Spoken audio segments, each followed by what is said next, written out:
millennial generation, which I'm part of, how to communicate best with the millennials. And I have some rule of thumbs. These are not laws. These are more like principles that you can apply in your day-to-day work that will help you to reach out to millennials and to maybe have more successful events and communication strategies. So the first one, and I urge everybody to listen to this one in particular, don't try to be one millennial or one part of the millennial generation if you are not.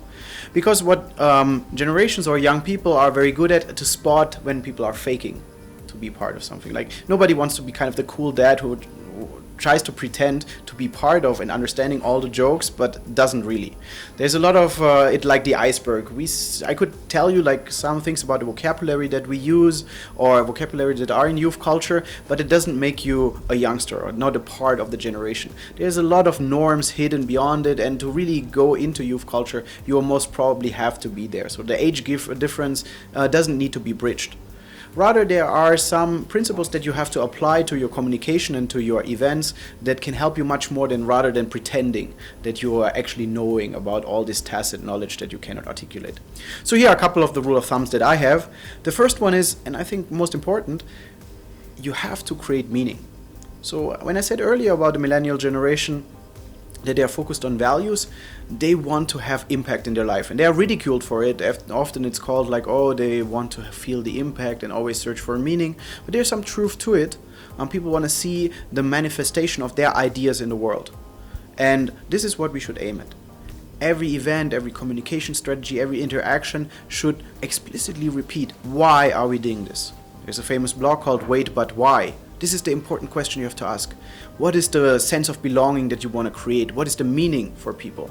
And this is what we have to do. In every interaction with this generation, we have to focus on what is the bigger purpose.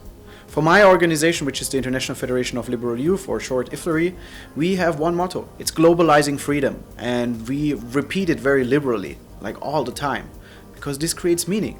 We know that from our small-scale events, we won't change the world. But one mind by not one mind another, we certainly will create this change. It's the sense of belonging that we create for our people. Another rule that I want to share is you don't need to rely on expertise anymore. Or you need to rely on expertise, but you don't need to rely on social authority anymore. You don't need to invite the most acclaimed speaker to make an impact. People like when there is an engaging, empathetic speaker with a good story to tell. And then the social proof of that, like the title or the affiliation, the rank, doesn't matter that much anymore.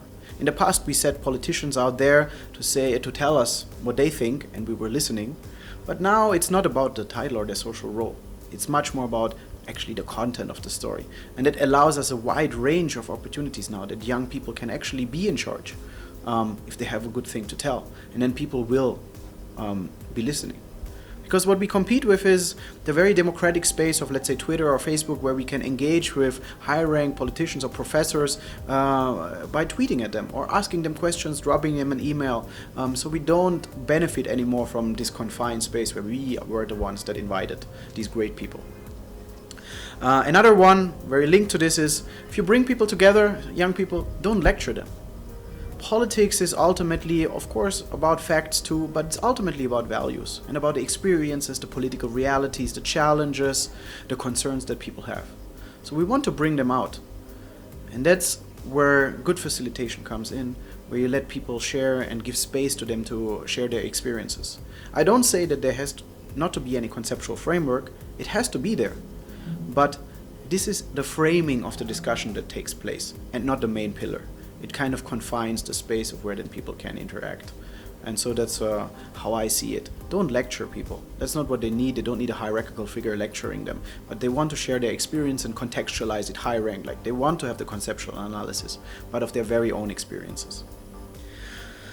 Last couple of very quick rule of thumbs. You are the host. You are the ones who are inviting. You're the ones communicating. You are the one bringing people together. Impose your rules. There needs to be structure. You want to create an environment where people don't use their phones. And for that, you need to create certain rules to say, okay, here are the rules of this gathering. We all want to interact with each other, and therefore, we create what I would call a space of low social optionality. So I cannot drop out. I have to interact with others. And when you see polls with millennials, they always want to build relationships. That's their biggest struggle, that they feel isolated or constantly trying to explore new relationships. And you can facilitate relationships. If you let people alone without facilitation, they will retract to their phone and text their friends. But if you give them explicit rules, they will come together, share, and this starts with the dinner. Or this starts with a coffee break where you bring explicitly people together. So it's a very crucial thing. Give rules. And even if you have heard that young people don't like rules, we like rules that have a purpose. And that's what it's all about. And also give them ownership.